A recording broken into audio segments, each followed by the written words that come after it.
আসসালামু আলাইকুম, কি অবস্থা সবার? কেমন আছেন? আশা করি সবাই অনেক অনেক ভালো আছে। রাত বাজে হচ্ছে 2:17।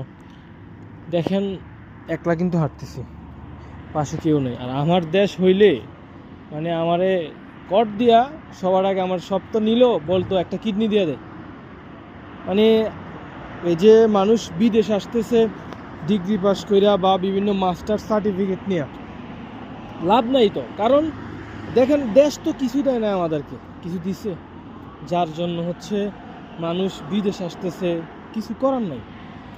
কিন্তু হ্যাঁ, আলহামদুলিল্লাহ, মানুষ মিডল ইস্টে আইসা বা ইউরোপ কান্ট্রিতে যায়, অন্য দেশে যায়, যে পরিমাণ মানে শান্তি পায়, মানে যে পরিমাণ নিরাপত্তা পায়, ওই নিরাপত্তা নিজের দেশে জন্ম হয়েও হচ্ছে মানুষ পায় না। তা আমি একটা কথাই বলবো যে আমি হয়তো বাংলাদেশে জন্ম নিয়েছি, কিন্তু আমার দেশ আমারে কিছু দেয় নাই, যার জন্য বিদেশ।